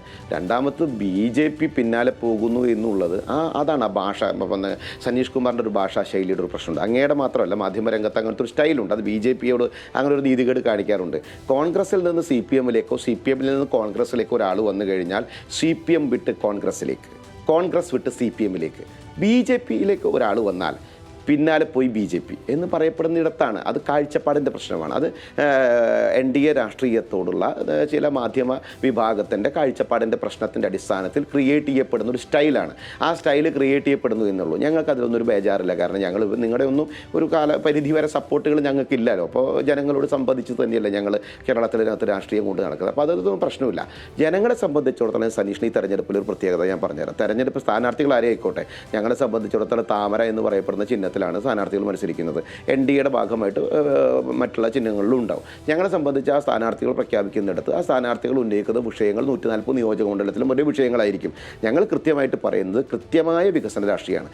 ഇത് മാറാത്തതിനി മാറുമെന്ന് ഞങ്ങളെ പറയാൻ കഴിയുന്നത് ഇത്ര കാലഘട്ടമായിട്ട് ഇടത് വലത് എന്ന് പറയപ്പെടുന്നത് മാറുമെന്ന്. കാരണം ജനങ്ങൾക്ക് മതിയായി ഇവരെ കൊണ്ട്. അതുകൊണ്ടാണ് ഞാൻ പറയുന്നത് എന്തുകൊണ്ടാണ് മതിയാവുന്നത്. ഒരു ഡെവലപ്മെൻറ്റ്, വികസിത കേരളം എന്ന് പറയപ്പെടുന്ന കാഴ്ചപ്പാടിലേക്ക് എത്തവർ തയ്യാറാകുന്നില്ല. ഇവർ ഇപ്പോൾ ഇനി ചർച്ചയാകാൻ പോകുന്നത് ജമാഅത്തെ ആര് കൂട്ടുപിടിക്കും, SDP ആര് കൂട്ടുപിടിക്കും, വെൽഫെയറിന് ആര് കൂട്ടുപിടിക്കും, PDP ആര് കൂട്ടുപിടിക്കും, അത് ഏത് കാലുമ കെട്ടണം എന്നുള്ളതാണ് ഇരു വിഭാഗക്കാരും നോക്കുന്നത്. നോക്കൂ സനീഷ്, ഒരു കാര്യം മനസ്സിലാക്കണം. സാധാരണക്കാരൻ്റെ അടിസ്ഥാന വർഗത്തെ മറക്കുന്നതാണ് ഇരുവാരും ചെയ്യുന്നത്. അവർ ജാതിയുടെയും മതത്തിൻ്റെയും വർഗത്തിൻ്റെയും വർണ്ണത്തിൻ്റെയും പുറകെ ഓടിക്കൊണ്ടിരിക്കുകയാണ്. മിനിഞ്ഞാന്ന് സനീഷ് എരുമപ്പെട്ടില്ലേ, സനീഷ് അടക്കം റിപ്പോർട്ട് ചെയ്തിട്ടില്ലേ? സനീഷിൻ്റെ ക്യാമറാമാനോട് ചോദിച്ചൊക്കെ ഒരമ്മയെ പട്ടി കടിച്ചിട്ട് മുഖം വികൃതാക്കിയെന്ന്. ഇത് കേരളത്തിൽ ഒരു സ്ഥലത്തല്ല. നിങ്ങൾ തന്നെ എത്ര തവണ അതിനെക്കുറിച്ച് ചർച്ച ചെയ്തിട്ടുണ്ട്. ഈ തെരുവ് നായകൾ ഇങ്ങനെ നിരത്തി കടിക്കുകയാണ് കുട്ടികളെ. തെരുവ് നായ്ക്ക് എന്ത് CPM, എന്ത് കോൺഗ്രസ്, അതിങ്ങനെ പ്രാന്ത് പിടിച്ച് കടിക്കാൻ വരുമ്പോൾ ഇൻകുലാബ് സിന്ദാബാദ് എന്ന് വിളിച്ചാൽ കഴിക്കാതിരിക്കുമോ? അത് കടിക്കും ചെയ്യും, മാന്തും ചെയ്യും. അത് മാന്തി കടിച്ചു കഴിഞ്ഞാൽ മെഡിക്കൽ കോളേജിൽ പോയ 1-ാം നമ്പർ ആരോഗ്യ കേരളത്തിലേ മരുന്നില്ല സനീഷേ. ഇനി അവിടെ പോയിട്ടൊന്ന് കൂട്ടിരിക്കാൻ പോകാൻ ധൈര്യത്തിൽ പറ്റുമോ? ആ ചെമിരിടിഞ്ഞ് പൊളി നമ്മൾ വീഴും ചെയ്യും. എന്നാൽ റോട്ടിലേക്ക് ഇറങ്ങി ഓടാൻ പറ്റുമോ? കുണ്ടും കുഴിയും വീടുമ്പോൾ പ്രാന്താവും. അത് കഴിഞ്ഞ് എവിടെ നമ്മൾ ചെല്ലുക? ഒരു ഹൃദയാഘാതം വന്ന വാൽ ട്യൂബ് ഇടേണ്ടി വരുമോ? സൈക്കിളിൻ്റെ വാൽ ട്യൂബ് ഇടണം. സ്റ്റണ്ടില്ല കേരളത്തിനകത്ത്. നമ്മൾ പ്രായോഗികമായിട്ട് കൃത്യമായി രാഷ്ട്രീയം സംസാരിക്കുമ്പോൾ അടിസ്ഥാന വിഭാഗത്തെ മറന്നുകൊണ്ട് ഇടതുപക്ഷം 10 കൊല്ലം പോയി. ആ പാവപ്പെട്ടവൻ ഇന്നും പാവപ്പെട്ടവനായി നിൽക്കുന്നു. അത് ഭരിക്കുന്നവൻ്റെ തന്ത്രമാണ്. ഭരിക്കപ്പെടുന്നവൻ ഒരു തരത്തിലും വളർച്ചയിലേക്ക് വരരുത്, വികസനത്തിലേക്ക് വരരുത്. സനീഷെ ഒന്ന് വെല്ലുവിളിക്ക്, സനീഷെ ഒന്ന് ചോദിക്ക്. സനീഷെ, തിരുവനന്തപുരം മുതൽ കാസർഗോഡ് വരെയുള്ള ജില്ലകളിൽ ഏറ്റവും നല്ല മണ്ണല്ല ഈ തൃശ്ശൂർ. ഞാനിരിക്കുന്നത് തൃശ്ശൂരാ. സനീഷ് 3.5 മണിക്കൂർ യാത്ര ചെയ്താൽ മൂന്നാറായി, 4 മണിക്കൂർ യാത്ര ചെയ്താൽ വയനാടായി. രണ്ട് കാലാവസ്ഥയാണ്. ഇത്ര മനോഹരമായിട്ട് ടൂറിസം ഡെവലപ്പ് ചെയ്യാൻ പറ്റുന്ന ഏറ്റവും നല്ല മേഖലകളുള്ള ഒരു മണ്ണാണ് നമ്മുടെ കേരളം. ആ കേരളത്തിനകത്ത് ടൂറിസം മിനിസ്ട്രി 10 വർഷം കൈയാളായിട്ടുള്ള കേരളത്തിനകത്ത് എത്രയധികം ആളുകളെ ഡെവലപ്പ് ചെയ്തുകൊണ്ട്, അതുകൊണ്ട് നമ്മുടെ കേരളത്തിലെ പാവപ്പെട്ട വളർന്നു വരുന്ന തലമുറയിലെ കുട്ടികൾക്ക് ജോലി കിട്ടുന്ന സാഹചര്യം ഉണ്ടാക്കി. എത്ര മക്കളുടെ തലച്ചോറിന് ഈ മണ്ണിൽ കേന്ദ്ര സർക്കാർ ഭയങ്കരമായ ഗംഭീരമായിട്ട് കാര്യങ്ങൾ ചെയ്യും. ഓസ്ട്രേലിയക്ക് പോകുമ്പോൾ കൈയൊടിച്ചുകൊണ്ട് കാര്യമില്ല സനീഷ്. അല്ല ശ്രീ ഉല്ലാസ് ബാബു, BJP വന്നാലും ഗംഭീരമാക്കും. അത് ചെയ്ത് പറയുമ്പോൾ ഒരു നിമിഷം ശ്രീ ഉല്ലാസ് ബാബു, ഒരു നിമിഷം താങ്കൾ സമയം തരുന്നില്ല. ഇതിപ്പം CPM-കാരൊന്നും ഇല്ലല്ലോ താങ്കളോട് ചോദ്യം ചോദിക്കുക. അതുകൊണ്ട് ഞാൻ ചോദിക്കുക, അതായത് താങ്കൾ പറയുന്നത് ഗംഭീരമാക്കും, ഇപ്പോൾ ഉള്ളതിനേക്കാൾ ഗംഭീരമാക്കിയിട്ട് കേരളത്തെ കൊണ്ടുപോകുന്നൊക്കെ പറയുമ്പോൾ ഇവിടെ നടന്ന എന്താണ്? വയനാട്ടിലൊരു വലിയ ദുരന്തം ഉണ്ടായി. പ്രധാനമന്ത്രി നരേന്ദ്രമോദി വന്നു. നമ്മളെല്ലാവരും വളരെ സന്തോഷത്തോടെയും അങ്ങേയറ്റം ആദരവോടെയും വലിയ ആശ്വാസത്തോടെയും അദ്ദേഹത്തെ നോക്കി. ഈ ദിവസം വരെ എന്തെങ്കിലും ഒരു ഗുണപരമായിട്ടുള്ള കാര്യം ഈ കേന്ദ്ര സർക്കാർ ചെയ്തോ വയനാടിന് വേണ്ടിയിട്ട്? പക്ഷേ ഇടതുപക്ഷ സർക്കാർ അത് ചെയ്തു. കോൺഗ്രസ് അവിടെ കല്ലിട്ടിട്ടുണ്ട്, അവർ ചെയ്യും. BJP എന്താ ചെയ്തത്? ഒന്നും ചെയ്തില്ല. അപ്പോൾ ഇങ്ങനെ ഒരു വലിയ ഉദാഹരണവും തെളിവും അവിടെ ഉണ്ടായിരിക്കെ താങ്കൾ ഇവിടെ വന്നിട്ട് എൻ്റെ ചർച്ചയിൽ ഞങ്ങൾ വളരെ സ്വർഗ്ഗസമാനമായ സംഗതിയാക്കും കേരളത്തെ എന്ന് പറഞ്ഞാൽ ആരാ ജനം വിശ്വസിക്കുക? വോട്ട് തിരിച്ചു വീഴില്ലേ? നിങ്ങളുടെ തരാനുള്ള ആളുകൾ കൂടെ അപ്പുറത്ത് കൊണ്ടുപോയിട്ട് ഒന്നുകിൽ കോൺഗ്രസിനോ അല്ലെങ്കിൽ CPM-നോ ഒന്നുകിൽ UDF-നോ അല്ലെങ്കിൽ LDF-നോ വോട്ട് ചെയ്യില്ലേ ശ്രീ ഉല്ലാസ് ബാബു? സനീഷേ, ഞാൻ വളരെ സൗഹാർദ്ദപരമായിട്ടൊരു കാര്യം ചോദിക്കട്ടെ. കേരള സർക്കാർ ഒരു കേരളത്തിനകത്ത് ഒരു പ്രയാസമുണ്ടാകുന്ന സമയത്ത് ആ സർക്കാരിൻ്റെ ഉത്തരവാദിത്വം തന്നെയാണ് ആ കാര്യങ്ങൾ ചെയ്തു കൊടുക്കേണ്ടത്. കേന്ദ്ര സർക്കാരിൻ്റെ ഭാഗമായിട്ട് കേരളത്തിനകത്ത് കൊടുക്കേണ്ട കാര്യങ്ങൾക്ക് ഒരു ക്ഷാമവും കാലം ഇന്ന് വരെ വന്നിട്ടില്ല. 1ാം UPA സർക്കാരും 2ാം UPA സർക്കാരും, 1ാം NDA സർക്കാരും 2ാം NDA സർക്കാരും 3ാം NDA സർക്കാരും തമ്മിൽ എത്ര 1000 കോടി, എത്ര ലക്ഷം 1000 കോടി രൂപയുടെ വ്യത്യാസമാണ് കേരളത്തിന് കൊടുത്തതെന്ന് ഒന്ന് ഡിബേറ്റിൽ പറയാനായിട്ട് സനീഷിന് ധൈര്യമുണ്ടോ? എത്ര 1000 കോടിയുടെ ഡിഫറൻസ് കൊടുത്തു എന്ന് കേരളത്തിന് ചേർത്ത് പിടിച്ചിട്ടില്ലെന്ന് സനീഷിനെ എങ്ങനെ പറയാൻ സാധിക്കുക? റോഡ്, തോട്, പാലം, വെള്ളം, വെളിച്ചം, അന്നം, ആരോഗ്യം, വിദ്യാഭ്യാസം, തൊഴിൽ, പാർപ്പിടങ്ങൾ, അതേപോലെ വളർന്നു വരുന്നവരുടെ സ്റ്റാർട്ടപ്പ് പദ്ധതികൾ, മെയ്ക്ക് ഇൻ ഇന്ത്യ പദ്ധതികൾ, സ്കിൽ ഡെവലപ്മെൻറ്റ്, നൈപുണ്യ വികസനത്തിൻ്റെ ഭാഗമായിട്ടുള്ള വളർച്ചകൾ, ഇത്യാദി കാര്യങ്ങളിൽ അക്കമിട്ട് 21 മന്ത്രാലയങ്ങളും കേരളത്തിലെ BJP ചെയ്തിട്ടുള്ള ഇതൊന്നും ഔദാര്യമല്ല കേട്ടോ സനീഷ്. ഒരു തരത്തിലും കേന്ദ്ര സർക്കാർ ചെയ്യുന്ന കാര്യം ഈ കേരളത്തിലെ CPM-കാർ പറഞ്ഞ ജാതി ഔദാര്യമൊന്നുമല്ല, അത് ജനങ്ങളുടെ അവകാശമാണ്. പക്ഷെ അത് യഥാവിധി ജനങ്ങളിലേക്ക് കൃത്യമായി ദീർഘവീക്ഷണത്തോടുകൂടി എത്തിക്കുന്ന ഒരു സർക്കാർ കേന്ദ്രത്തിലുണ്ട് എന്നുള്ളതാണ് എന്റെ നിലപാട്. ആ മന്ത്രാലയങ്ങളൊക്കെ കേന്ദ്രം കൊടുത്ത കാര്യങ്ങളെ കുറിച്ച് നമുക്കൊരു ഡീറ്റെയിൽ ചർച്ച നടത്തി കഴിഞ്ഞാൽ ഈ സനീഷിന്റെ വിഷയം, ഈ സനീഷിന്റെ സംശയം അവിടെ മാറ്റി തരാൻ എനിക്ക് അതിന് സമയം അനുവദിക്കും. 22 മിനിറ്റ് നിർത്താതെ സനീഷ് സമയം അനുവദിച്ചാൽ നമുക്ക് ചർച്ച ചെയ്യാം സനീഷ്. തെരഞ്ഞെടുപ്പ് വേദിയിലേക്ക് പോകുമ്പോൾ നമ്മൾ സ്വാഭാവികമായിട്ടും BJP സമയം കിട്ടാണല്ലോ.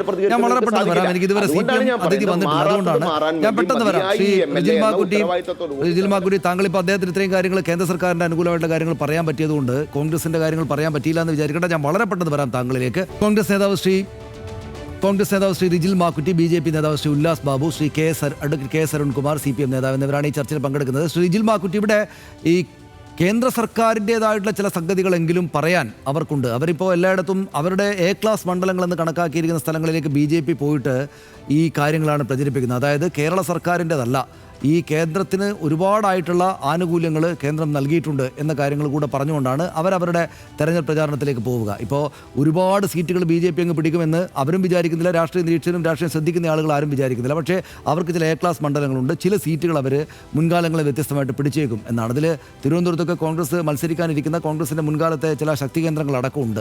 അപ്പോൾ BJP ശക്തമായ മുന്നേറ്റം ഉണ്ടാക്കുന്ന ഒരു തെരഞ്ഞെടുപ്പായിരിക്കും ഇത് എന്നൊരു കോൺഗ്രസ് നേതാവ് നിലക്ക് താങ്കൾ കാണുന്നുണ്ടോ? ഒരിക്കലുമില്ല. കേരളത്തിലെ BJPക്ക് അക്കൗണ്ട് തുറക്കാൻ പറ്റില്ല. ശരിയും മാത്രമല്ല ഇവരിവിടെ വന്നിട്ട് വെറുപ്പിൻ്റെ രാഷ്ട്രീയം പറഞ്ഞു ആ കേരള സ്റ്റോറിയാണ് എന്നൊക്കെ പറഞ്ഞ് ഇവിടെ പലതരം പ്രചാരവില നടത്തിയെന്നല്ല അത് കേരളത്തിലെ ജനങ്ങൾക്ക് ഒരു ഗുണവുമില്ല. അപ്പോൾ ഇത് നരേന്ദ്രമോദി രാജ്യം ഭരിക്കുന്നതുകൊണ്ടാണ് ഇന്ന് കേരളം പോലും ജനങ്ങൾ അനുഭവിക്കുന്ന ഏറ്റവും പ്രശ്നങ്ങൾ എന്താണെന്ന് നമ്മൾ അനുഭവിക്കുകയാണ്. രാജ്യത്തിൻ്റെ പ്രഖ്യാപിതമായ ചേരിചേരാ നയത്തിൽ നിന്ന് വ്യതിചലിച്ചുകൊണ്ട് ഈ തെമ്മാടി രാഷ്ട്രത്തെ കൂട്ടുപിടിച്ച് അവരെ പിന്തുണച്ചതിലെ ദുരന്തങ്ങൾ സ്വാഭാവികമായി ഇന്ന് ഈ നാട്ടിൽ ജനങ്ങൾ നേരിട്ടുകൊണ്ടിരിക്കുക. പാചകവാതകത്തിൻ്റെയൊക്കെ അവസ്ഥ നമ്മുടെ ഹോട്ടലുകൾ മുഴുവൻ പൂട്ടിപ്പോവുക. അപ്പോൾ അത്തരത്തിലൊരു നിലപാട് സ്വീകരിക്കാത്ത ഒരു പാർട്ടിയാണ് ഞങ്ങൾ ആ വാരിക്കോരി കൊടുത്തു എന്ന് പറഞ്ഞാൽ അതൊന്നും വിശ്വസിക്കാൻ പോകുന്നില്ല. ഒരു കാര്യം പറയാം, കേരളത്തിൽ ഇവിടെ BJP CPM ഒന്നിച്ചാണ് എന്ന് നമുക്കറിയില്ല. CJP മുന്നണിയാണ്. കാരണം ഇവർ തമ്മിൽ വളരെ നല്ല നെക്സസാണ്. കാരണം ഇത്രയും വലിയ അഴിമതി ഉണ്ടായിട്ടും ഇത്തരത്തിലുള്ള പല പ്രശ്നങ്ങൾ ഉണ്ടായിട്ടും ഒരു തരത്തിലുള്ള ഇടപെടലും ഈ ഭരിക്കുന്ന സർക്കാരിൻ്റെ ഭാഗത്ത് നിന്ന് ഏതെങ്കിലും തരത്തിൽ പിണറായി വിജയൻ എന്ന് പറയുന്ന മുഖ്യമന്ത്രി ഇതുപോലെ സ്ഥലോടിക്കൊണ്ടു പോകുന്ന ഒരു മുഖ്യമന്ത്രിയെ കേരളം കണ്ടിട്ടുണ്ടോ? ഇപ്പോൾ BJP ഓഫീസിൽ നിന്ന് AKG സെൻറ്ററിലേക്ക് വിളിച്ച് എന്താണ് ഞാൻ പറയേണ്ടത് എന്ന് ചോദിക്കുമ്പോൾ രാജീവ് ചന്ദ്രശേഖർ ചോദിക്കുമ്പോൾ സജി ചെറിയാൻ പറഞ്ഞിട്ടുണ്ടാവും, AK ബാലൻ പറഞ്ഞിട്ടുണ്ടാവും. അപ്പോൾ ഇവരെക്കാളും വലിയ തീവ്രത അവർ പറയണം. അപ്പോൾ ഇവർ രണ്ടാളും ഒരേ രൂപത്തിൽ കേരളത്തിനകത്ത് അങ്ങോട്ടും ഇങ്ങോട്ടും വർഗീയത പറഞ്ഞ് കേരളത്തെ ഭിന്നിപ്പിക്കാൻ ശ്രമിക്കുന്നത് കേരളം കണ്ടതാണ്. അതുകൊണ്ട് ഇവർക്ക് അനുകൂലമായി ഒരു മുന്നേറ്റം ഉണ്ടാവില്ല. ഒരു കഴിഞ്ഞ നമുക്കറിയാലോ ഉപതെരഞ്ഞെടുപ്പ് പാലക്കാട് എന്താ ഇവർക്ക് സംഭവിച്ചത് നമ്മുടെ മുമ്പിലേ എന്ത് സംഭവിച്ചു? ഇവർക്ക് മുന്നേറ്റം സാധിച്ചിട്ടില്ല. ചില മുനിസിപ്പാലിറ്റികളൊക്കെ ചില വോട്ട് ജയിച്ചു എന്ന് പറഞ്ഞതുകൊണ്ട് കേരളത്തിൽ അപ്പാട് ഞങ്ങളിതാ ജയിക്കാൻ പോകുന്നു പറഞ്ഞാൽ BJPക്ക് ആ രൂപത്തിലേക്ക് മുമ്പോട്ട് പോകാൻ സാധിക്കുന്നില്ല. അപ്പോൾ നിങ്ങൾ സൂചിപ്പിച്ച മുണ്ടക്കൈ ഉൾപ്പെടെ കേരളത്തോട് എങ്ങനെയാണ് ഇവർ കാണിക്കുന്ന അവഗണന എന്നുള്ളത് വലിയ പ്രഖ്യാപനങ്ങൾ നടത്തി പോകുന്നതിനപ്പുറത്തേക്ക് ആളെക്കൂട്ടി ഷോ നടത്തുന്നതിനപ്പുറത്തേക്ക് കേരളത്തിന് വേണ്ടി ഒന്നും ചെയ്യാത്ത ഒരു സർക്കാരാണ് എന്നുള്ളത് കേരള ജനങ്ങൾക്ക് നന്നായിട്ട് അറിയാം. ഇവർ പാലും തേനും ഒഴുക്കി എന്ന് പറയുന്നു, ആ ഒഴുക്കലൊന്നും കേരള ജനങ്ങൾക്ക് ബോധ്യപ്പെട്ടിട്ടില്ല. അതുകൊണ്ട് BJP എന്ന് പറയുന്നത് ഇവർക്ക് അനുകൂലമാണ്. ഇവരുടെ ഒന്നിച്ചാണ്. ഇവർ ഒന്നിച്ച് ഒരേ പാതയിൽ പോകുന്ന രണ്ട് പാർട്ടികൾ ഇവർ ഒന്നിച്ചു പോകും. പിണറായി വിജയൻ ഇപ്പോൾ CPM നേതാവ് അഡ്വക്കേറ്റ് K. സരുൺകുമാർ കൂടെ നമ്മോടൊപ്പം ചേരുന്നുണ്ട്. ഞാൻ തിരിച്ചു വരാം ശ്രീ റിജിൽ മാക്കുറ്റി താങ്കളിലേക്ക്. അഡ്വക്കേറ്റ് അരുൺകുമാർ, ഇതിപ്പം നമ്മളോടൊപ്പം മൂന്ന് പാർട്ടികളുടെയും പ്രധാനപ്പെട്ട നേതാക്കളുണ്ട്, മൂന്ന് മുന്നണികളുടെയും അവരവരുടെ കാര്യങ്ങൾ പറഞ്ഞുകൊണ്ടിരിക്കുകയായിരുന്നു. ഇതിപ്പോൾ വലിയ പ്രചാരണ കോലാഹലം സംസ്ഥാന സർക്കാർ നടത്തുന്നത് കൊണ്ട് അതിപ്പോൾ ഉല്ലാസ് ബാബുവും റിജിൽ മാക്കുറ്റിയും ഈ PRDയുടെ സർക്കാരിൻ്റെ പണമെടുത്തിട്ട് നിങ്ങളങ്ങനെ പരസ്യം ചെയ്യുന്നത് കൊണ്ട് എല്ലായിടത്തും വളരെ വിസിബിളാണ് ഈ നേട്ടങ്ങളെല്ലാം സംസ്ഥാന സർക്കാർ ഉണ്ടാക്കിയിട്ടുണ്ട് എന്ന്. പക്ഷേ ജനത്തിൻ്റെ മനസ്സിനകത്ത് നിങ്ങൾ ചെയ്ത കുഴപ്പങ്ങളെക്കുറിച്ചുള്ള ബോധ്യവുമുണ്ട്. ഈ കാര്യങ്ങളെല്ലാം വലിയ പ്രചാരണ കോലാഹലങ്ങൾ മാത്രമാണ് എന്ന തോന്നലുണ്ട്. നിങ്ങൾക്ക് ശരിയാണ്, തെരഞ്ഞെടുപ്പ് പ്രഖ്യാപനം ഉണ്ടായപ്പോൾ തൊട്ടു പിന്നാലെ സ്ഥാനാർത്ഥികളെല്ലാം പ്രഖ്യാപിക്കാൻ സാധിച്ചു. പക്ഷേ വിജയമുണ്ടാവുക UDFനായിരിക്കും എന്നാണ് ഇത്രയും നേരം റിജിൽ മാക്കുറ്റി പറഞ്ഞുകൊണ്ടിരുന്നത്. ശ്രീ ഉല്ലാസ് ബാബു, അത്തരത്തിൽ അതിശക്തമായിട്ടുള്ളൊരു പോരാട്ടം UDFുമായിട്ട് നടക്കുന്ന, അങ്ങനെ ഭയങ്കരമായിട്ട് യുദ്ധം ചെയ്ത് വിജയിക്കേണ്ടുന്ന ഒരു തെരഞ്ഞെടുപ്പാണോ ഇടതുപക്ഷത്തിന് ഈ വരാനിരിക്കുന്ന തെരഞ്ഞെടുപ്പ്?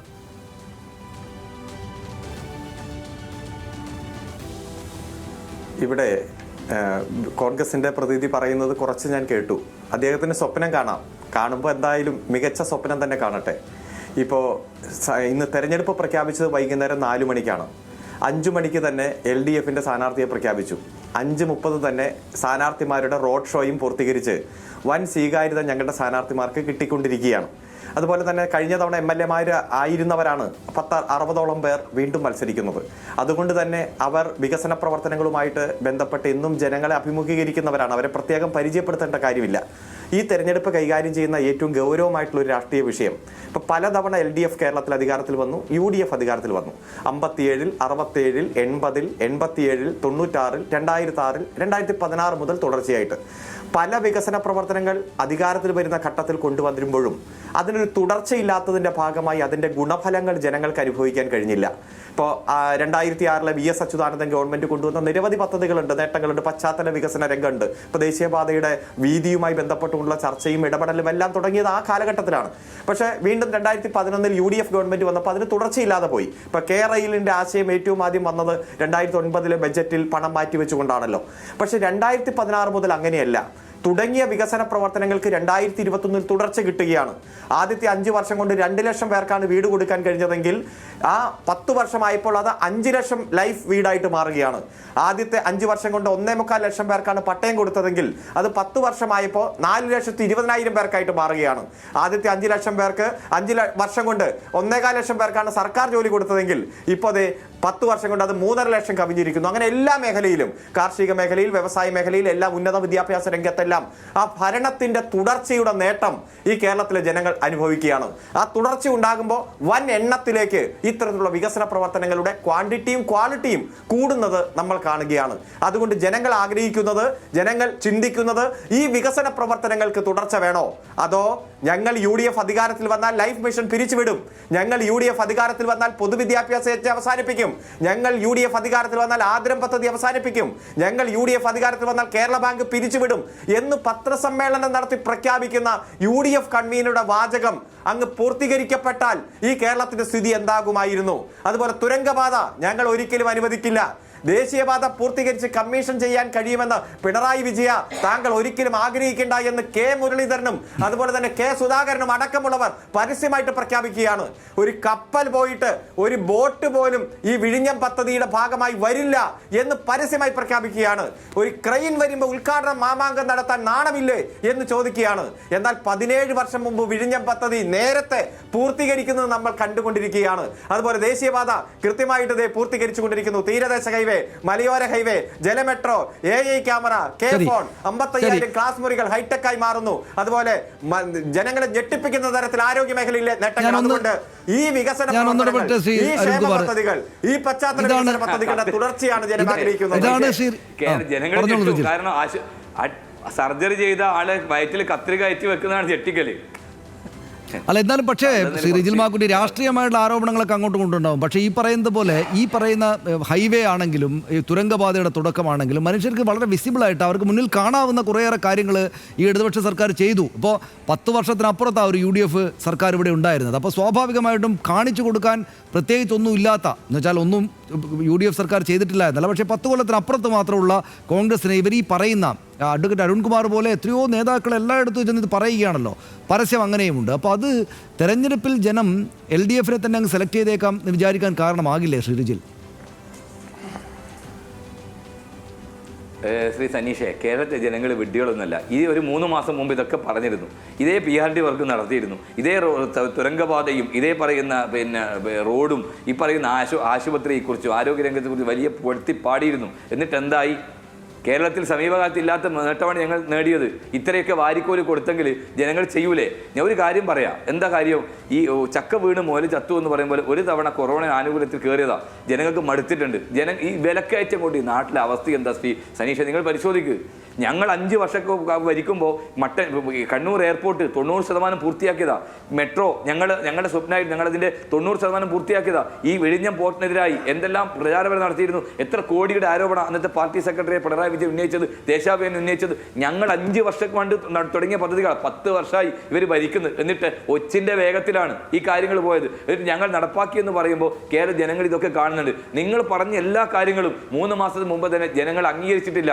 ഇനി നിങ്ങൾ എന്ത് പറഞ്ഞാലും കേരളത്തിലെ ആരോഗ്യരംഗത്തെക്കുറിച്ച് പറയുമ്പോൾ ആശുപത്രി, കണ്ണൂർ ജില്ലാ ആശുപത്രിയിൽ ഇപ്പോൾ മന്ത്രി വീണക്കെതിരായി മുദ്രാവാക്യം വിളിച്ചപ്പോൾ ആ മുദ്രാവാക്യത്തിൻ്റെ പേരിൽ പരിക്ക് പറ്റി ആശുപത്രിയിൽ പോയി MRI സ്കാൻ എടുക്കാൻ പോയപ്പോൾ MRI സ്കാനിൽ അതിൻ്റെ പേരിലാണ് പരിഹാരത്തിൽ അഡ്മിറ്റ് ചെയ്തത്. ആ ജില്ലാ ആശുപത്രി ഒന്ന് പോയി നോക്കൂ. ഞാൻ കണ്ണൂർ കോർപ്പറേഷനിലെ സ്റ്റാൻഡിംഗ് കമ്മിറ്റി ചെയർമാനാണ്. ഈ കണ്ണൂരിലെ കോർപ്പറേഷനകത്ത് എത്ര PHSകളിൽ ഡോക്ടർമാരില്ലാത്തവരുണ്ട്, നഴ്സുമാരില്ലാത്തവരുണ്ട്, അവിടുത്തെ ഫാർമസിസ്റ്റുകളില്ലാത്തവരുണ്ട്, മരുന്നില്ലാത്തവരുണ്ട്. എനിക്കറിയാം എൻ്റെ കോർപ്പറേഷനകത്ത് കണക്ക് ആരാ വെക്കേണ്ടത്?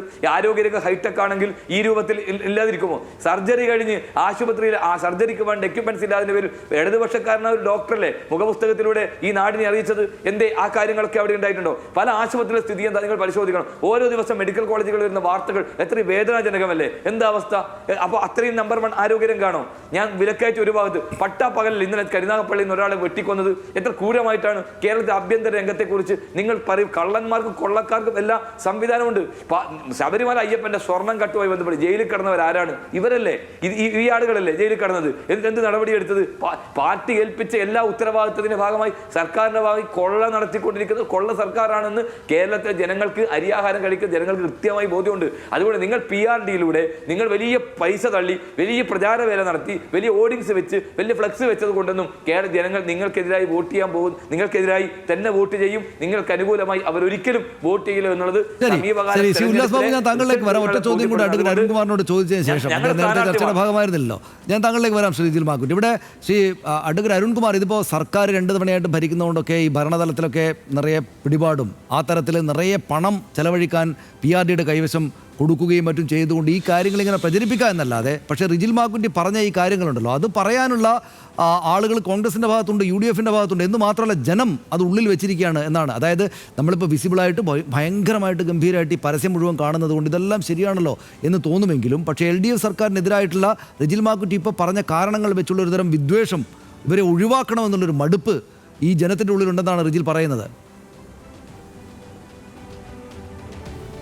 ഒറ്റ കാര്യമുള്ളൂ, ഇവിടെ ഇപ്പോൾ ബഹുമാനപ്പെട്ട കോൺഗ്രസിന്റെ പ്രതിനിധി ആവർത്തിക്കുകയാണ്. ഇങ്ങനെ ആവർത്തിക്കുമ്പോഴും ഈ കേരളത്തിൽ ഉണ്ടായ ഭരണത്തിന്റെ നേട്ടങ്ങൾ അനുഭവിച്ചു കൊണ്ടിരിക്കുന്ന ജനങ്ങൾ, ആ നേട്ടങ്ങൾ ഓരോ ഘട്ടത്തിലും ചർച്ച ചെയ്യുമ്പോൾ എത്ര തവണ നിങ്ങൾ കോടതിയിൽ പോയി, നിങ്ങൾ എത്ര തവണ ഈ ആരോപണം ഉന്നയിച്ചു? പല അന്വേഷണ ഏജൻസി തലങ്ങും വിലങ്ങും BJPയുടെ നേതൃത്വത്തിൽ വന്ന് അന്വേഷിച്ചിട്ടല്ലോ. ഏതെങ്കിലും തരത്തിൽ അത് മുന്നോട്ട് പോയോ? ഇപ്പൊ തോട്ടപ്പള്ളി മണൽവാരൽ മുതൽ 2018 ബ്രൂവറി ആരോപണം മുതൽ EP ജയരാജന്റെ ബന്ധു നിയമനം മുതൽ മേഴ്സിക്കുട്ടി അമ്മയ്ക്കെതിരെ വന്ന തോട്ടണ്ടി കേസ് മുതൽ MM മണി ഡാം തുറന്നുവിട്ടു എന്ന് പറഞ്ഞ് കോടതി പോയത്, മുഖ്യമന്ത്രിയുടെ ദുരിതാശ്വാസ നിധിയിൽ ക്രമക്കേട്, കിഫ്ബിയിൽ ക്രമക്കേട് എന്ന് പറഞ്ഞ് PPP കിറ്റുമായി ബന്ധപ്പെട്ടുകൊണ്ട് ശൈലജ ടീച്ചർക്കെതിരെ, K-ഫോൺ അഴിമതിക്കെതിരെ, AE ക്യാമറയ്ക്കെതിരെ, ജലമെട്രോയ്ക്കെതിരെ, ഏറ്റവും അവസാനം നവകേരള സർവേക്കെതിരെ, അതുപോലെ ഏറ്റവും അവസാനം പത്രത്തിൽ വന്ന പരസ്യത്തിന്റെ പേരിൽ വരെ, അതുപോലെ ഡേറ്റ ചോർച്ച എന്നൊക്കെ പറഞ്ഞ് നിങ്ങൾ പോയില്ലേ? ഈ എത്ര 12 തവണ ഹൈക്കോടതി എന്താ പറഞ്ഞത്? It is a publicity interest litigation, it is not a public interest litigation എന്ന് പറഞ്ഞ് അപമാനിച്ച് ഇറക്കി വിട്ടില്ലേ പ്രതിപക്ഷ നേതാവിനെ? രാഷ്ട്രീയ ധാർമ്മികതയുണ്ടെന്ന് പ്രതിപക്ഷ നേതാവ് തന്നെ ഒരു അഫിഡവിറ്റ് ഫയൽ ചെയ്യണമെന്ന് പറഞ്ഞു. VD സതീശന് രാഷ്ട്രീയ ധാർമ്മികതയെ. അപ്പോൾ എല്ലായിടത്തും പരാജയപ്പെട്ടത് ഞങ്ങളാണോ അതോ നിങ്ങളാണോ? ഒരു ഡോക്ടർ എന്തെങ്കിലും ചികിത്സാ പിഴവ് നടത്തിയിട്ടുണ്ടെങ്കിൽ അദ്ദേഹം കുറ്റകരമായി ശിക്ഷിക്കപ്പെടട്ടെ. ക്രമസമാധാന പരിപാലനം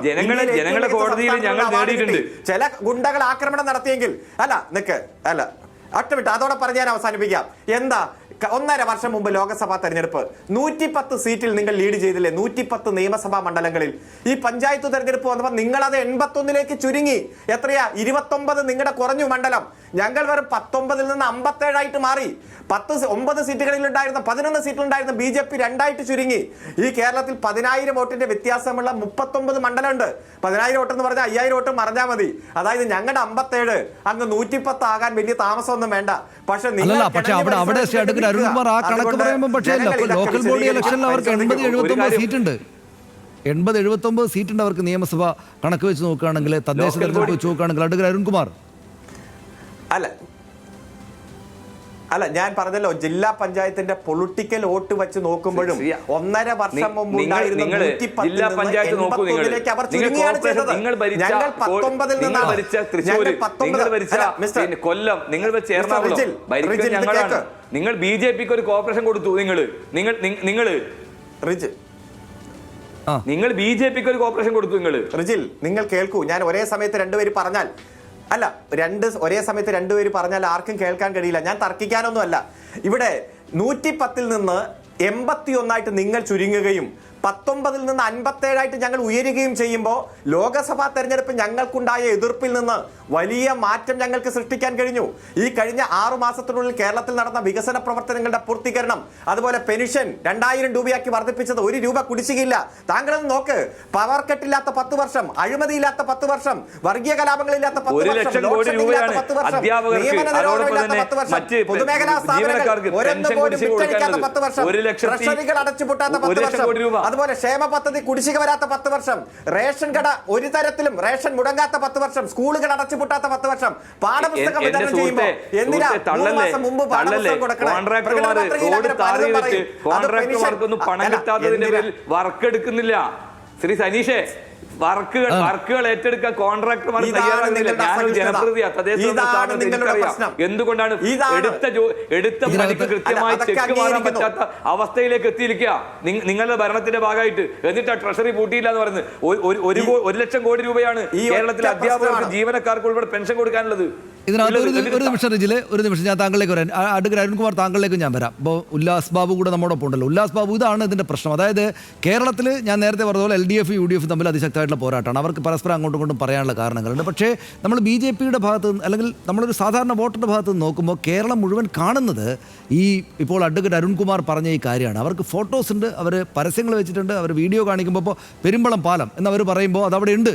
ഹൈവേ ഉദ്ഘാടനത്തിന് വേണ്ടിയിട്ട് പ്രധാനമന്ത്രി നരേന്ദ്രമോദി വരുമ്പോൾ ഹൈവേ ഉദ്ഘാടനം മുമ്പ് BJP സംസ്ഥാന അധ്യക്ഷൻ കെ സുരേന്ദ്രൻ തന്നെ പറഞ്ഞത് ഇത് നടക്കില്ല എന്നാണ്. പക്ഷേ നടന്നതായിട്ട് അവിടെയുണ്ട്. അപ്പോൾ ഇവർക്ക് കാണിച്ചു കൊടുക്കാനായിട്ട് അവരുടെ അവരുടെ ഭരണകാലത്തെ വികസന കാര്യങ്ങളുണ്ട്. അപ്പോൾ പിന്നെ എന്തിന് BJP, എന്തിന് UDF എന്ന് ചിന്തിച്ചിട്ട് LDFിൻ്റെ ഒരു മൂന്നാം ഭരണം വരികയല്ലേ ശ്രീ ഉല്ലാസ് ബാബു ചെയ്യുക? BJPക്ക് 1-2 സീറ്റ് കിട്ടിയേക്കാം. എങ്കിലും ഇവിടെ സംഭവിക്കാൻ പോകുന്നത്, ഈ 26 ദിവസങ്ങൾക്ക് ശേഷം സംഭവിക്കാൻ പോകുന്നത് LDFിൻ്റെ ഒരു സർക്കാർ വരികയാണ് എന്നത് BJP കണക്ക് മനസ്സിലാക്കുന്നുണ്ടോ? പ്രത്യയശാസ്ത്ര ബഹുമാനം കൊണ്ട് അങ്ങേക്ക് അങ്ങനെ ഒരു താല്പര്യം ഉണ്ടാകാം. ആ താല്പര്യം അങ്ങയുടെ മാത്രമായിരിക്കട്ടെ. നടക്കാൻ പോണ കാര്യമൊന്നുമില്ല കേരളത്തിൽ. നോക്കൂ, അദ്ദേഹം പറഞ്ഞല്ലോ, ഒരു നീണ്ടൊരു പ്രസംഗം അരുൺകുമാർ പറഞ്ഞില്ല. ആ 10 കൊല്ലം, ഈ 10 കൊല്ലം കൂടുകുളത്തിനകത്ത് വണ്ടി വിളിച്ച് പോയ VS അച്യുതാനന്ദൻ ഏത് ആ പദ്ധതി നടപ്പാക്കണ്ടെന്ന് പറഞ്ഞിട്ട് പോയ VS അച്യുതാനന്ദൻ, പവർ കട്ടില്ലാത്ത 10 കൊല്ലം, റേഷൻ അരി മുടങ്ങാത്ത 10 കൊല്ലം, കേന്ദ്ര സർക്കാരിൻ്റെ പ്രധാനമന്ത്രി ഗരീബ് അന്ന കല്യാൺ യോജന എന്ന് പറയപ്പെടുന്നതിൽ 35 കിലോ അരി വെച്ച് കൃത്യമായി കേന്ദ്ര സർക്കാർ കൊടുക്കുന്നുണ്ട്. അതുകൊണ്ട് റേഷൻ കടയിൽ കൃത്യമായി റേഷൻ വരും. അത് ലോറിയിൽ ഇറക്കിയ യൂണിയൻകാർക്കും ആ ലോറി ഓടിയ ആൾക്കാർക്കുള്ള ഹാൻഡ്ലിംഗ് ചാർജ് കൊടുക്കാൻ നിങ്ങളുടെ ഭക്ഷ്യമന്ത്രിക്ക് പ്രാപ്തി ഉണ്ടായിട്ടില്ല. അത് അരുൺകുമാർ മനസ്സിലാക്കിക്കോ. പിന്നെ നിങ്ങൾ എന്താണ് ആരോഗ്യ മേഖല ഞെട്ടും. ശരിയാണ് മോനെ, എല്ലായിടത്തും ഞെട്ടുണ്ട് സഹോദര. കാരണം എന്താണെന്നറിയോ, നിങ്ങളുടെ വീണമന്ത്രി കാരണം ഈ തൃശ്ശൂർ മെഡിക്കൽ കോളേജിലും കോഴിക്കോട് മെഡിക്കൽ കോളേജിലും കൊല്ലം മെഡിക്കൽ കോളേജിലും ഈ ട്രിവാൻഡ്രം മെഡിക്കൽ കോളേജിലും കുഴിനകത്തിന് പോലും ഓപ്പറേഷൻ ചെയ്യാൻ പറ്റാണ്ട് ഒരു മെഡിക്കൽ കോളേജ് പാലക്കാട് പണിതിട്ടുണ്ട്. അതിലൊക്കെ ആളുകൾ ഞെട്ടിക്കൊണ്ടിരിക്കുകയാണ്. മരുന്നില്ലാതെ, ഡോക്ടർ ഇല്ലാതെ, നേഴ്സ് ഇല്ലാതെ. അതുകൊണ്ടാണല്ലോ നിരവധി പ്രശ്നങ്ങൾ ഉണ്ടാകുമ്പോൾ 1-2 സ്ഥലത്ത് പ്രശ്നം ഉണ്ടായിരുന്നു. ആണോ സനീഷ്? നിങ്ങളുടെ റിപ്പോർട്ടൊന്ന് നിങ്ങൾ എടുത്ത് നോക്കൂ. ഒരു 10 കൊല്ലത്തെ നിങ്ങളുടെ പല ചാനലുകളിൽ നിങ്ങൾ വർക്ക് ചെയ്തിട്ടില്ല. നിങ്ങൾ പറ, ആരോഗ്യ മേഖല കൃത്യമായിട്ട് നടപ്പിലാക്കുന്നുണ്ടോ? മരുന്നുണ്ടോ? മെഡിക്കൽ കോളേജുകൾ മരുന്നില്ലാത്തതിൻ്റെ പേരിൽ സമരങ്ങളൊന്നും നടന്നിട്ടില്ല, പ്രശ്നങ്ങളൊന്നും ഉണ്ടായിട്ടില്ല. പിന്നെ ഇവരെന്താ പറയുന്നത്? ഇവർ പിന്നെ പറയുന്നൊരു കാര്യമാണ്, ഇവർ പൊതിച്ചോറ് കൊടുക്കുന്നുണ്ട്. ഞാൻ ഒരു സംശയം, അതിൻ്റെ മറ്റൊരു ഭാഗം, പൊതിച്ചോറ് പാവങ്ങൾക്ക് കിട്ടിയോട്ടെ, എനിക്ക് അതിൽ വിരോധമൊന്നുമില്ല. പക്ഷെ ഒരു കാര്യം സനീഷ് കുമാർ ഒരു വ്യക്തി എന്ന രീതിയിൽ അങ്ങോട്ട് ചോദിക്കട്ടെ, 10 കൊല്ലം ഭരിച്ചിട്ട് ഇപ്പോഴും എനിക്കൊരു പനി, നിങ്ങൾക്കൊരു പനി വന്നാൽ ഒരു നേരത്തെ തൊഴിലിന് പോയി എനിക്ക് കൂലി കിട്ടിയില്ല എങ്കിൽ ഞാൻ മെഡിക്കൽ കോളേജിൽ പോയി കിടന്നാൽ ഈ ഉച്ചയ്ക്ക് ഇവർ കൊടിയും കെട്ടി വെച്ച് വരണ പൊതിച്ചോറിന് വേണ്ടി കാത്തു നിൽക്കേണ്ട ഗതികേടിലേക്ക് സാധാരണക്കാരെ എത്തിച്ചു എന്നാണോ 10 കൊല്ലം കൊണ്ട് ഇവർ നേട്ടായിട്ട് അവതരിപ്പിക്കുന്നത്? ഞാൻ ചോദിക്കട്ടെ, 67,000 കോടി രൂപ അല്ല, ഞാൻ പാവങ്ങളെ സഹായിക്കുന്നോണ്ടല്ല സനീഷ്. ഇവിടെ എന്താ വേണ്ടത്? കൃത്യമായിട്ടുള്ള തൊഴിലവസരങ്ങളും. എനിക്കൊരു നേരത്തെ വയ്യായിക വന്നു ജോലിക്ക് പോകാൻ സാധിച്ചില്ലെങ്കിലും എനിക്ക് ഒരാളുടെ ഔദാര്യത്തിന് നിൽക്കേണ്ട സാഹചര്യം കേരളത്തിലെ സാധാരണക്കാർക്ക് ഉണ്ടാകരുത്. അവർക്ക് 10 ദിവസം 15 ദിവസം കിടക്കേണ്ടി വന്നാൽ തന്നെ അവരുടെ സമ്പാദ്യത്തിൽ നിന്ന് അവർക്ക് കൃത്യമായി ജീവിക്കാനുള്ള മാർഗം ഉണ്ടാക്കുന്ന തൊഴിലിടങ്ങളും തൊഴിൽ സംസ്കാരങ്ങളും ഉണ്ടാക്കുന്നതിൽ ഇവർ പരാജയപ്പെട്ടില്ലേ? യുവതലമുറയെ ഉന്നത വിദ്യാഭ്യാസ മേഖലയെ കുറിച്ച് ഇതേ അരുൺകുമാർ പറഞ്ഞു. സനീഷ് കുമാറിന് അംഗീകരിക്കാൻ പറ്റുമോ? രാഷ്ട്രീയം മാറ്റിവെക്ക്. ഇവിടുത്തെ US-ലേക്കും UK-ലേക്കും പോളണ്ടിലേക്കും ഓസ്ട്രേലിയയിലേക്കും അയർലൻഡിലേക്കും കയറിപ്പോവാത്ത മക്കളാണ് നമ്മുടെ നാട്ടിലുള്ളത്. ഇവിടുത്തെ ഉന്നത വിദ്യാഭ്യാസത്തിന്റെ മികവ് കൊണ്ട് ഇവിടെ പഠിക്കണ്ട, ഞങ്ങൾ അവിടെ പോയി പഠിക്കാമെന്ന് പറഞ്ഞിട്ട് വാച്ച് പിടിച്ചു പോവാണോ നമ്മുടെ മക്കൾ? സനീഷ് കുമാർ ഒന്ന് പറ. അതിനെ അംഗീകരിക്കുകയാണ് അരുൺകുമാർ. അതാണ് ശരിയെന്നാണ് പറയുന്നത്. ഇവിടുത്തെ ഉന്നത വിദ്യാഭ്യാസ മേഖല കൃത്യമായിട്ട് നമ്മുടെ മക്കളുടെ തലച്ചോറിനെ നമ്മുടെ നാട്ടിൽ ഉപയോഗിച്ച് ഇവിടുത്തെ സമ്പദ്ഘടന വളർത്തി വലുതാക്കാൻ 10 കൊല്ലം കൊണ്ട് ഇവർ ഭരിച്ചിട്ട് ഇവർക്ക് സാധിച്ചില്ല.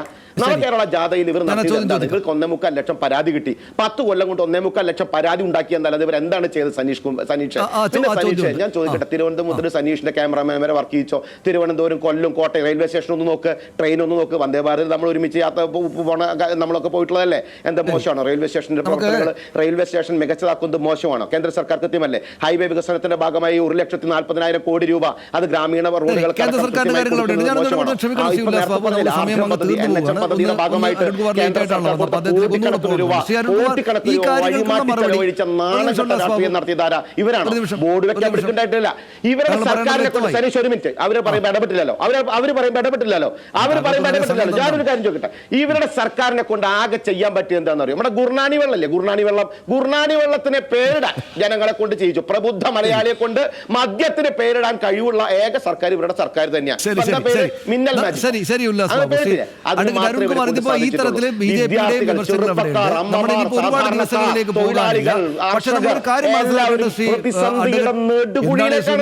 ഒരു പാക്കറ്റ് പാലിന്റെ വില എത്ര സനീഷ്? ഒരു പാക്കറ്റ് പാലിന്റെ വില എത്രയാ?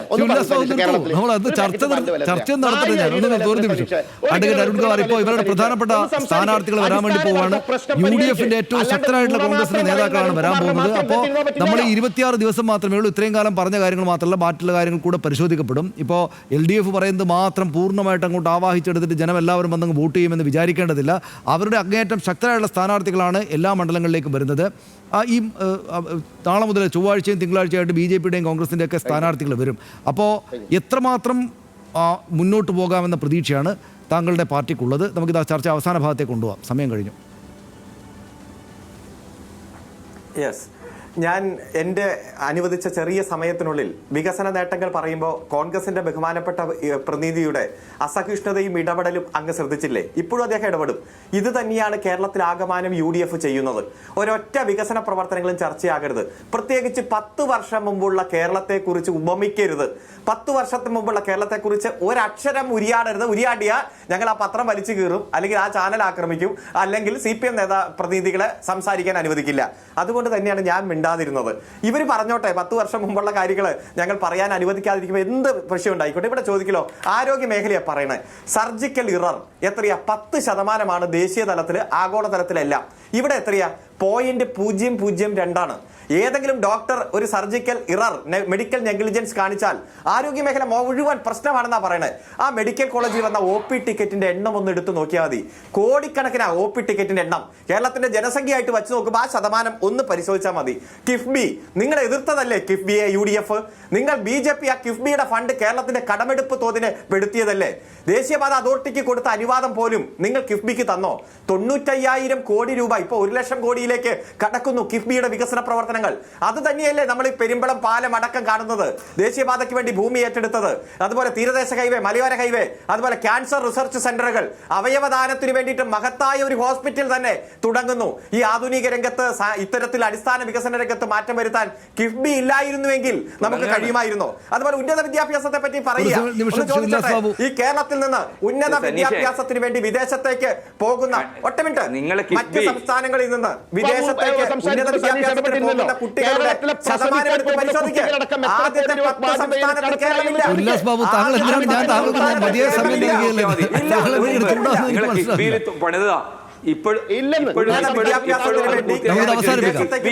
കുട്ടികളുടെ എണ്ണം എടുത്ത് പരിശോധിച്ചാൽ ശ്രീ റിജിൽ മാക്കുറ്റി, ഇവിടെ ഈ പറയുന്ന വികസനമാണ് ഇവരുടെ പ്രധാനപ്പെട്ട കാര്യം. ബന്ധപ്പെട്ടുകൊണ്ട് നമുക്കറിയാം 12,000 കോടി രൂപയാണ് മുഖ്യമന്ത്രി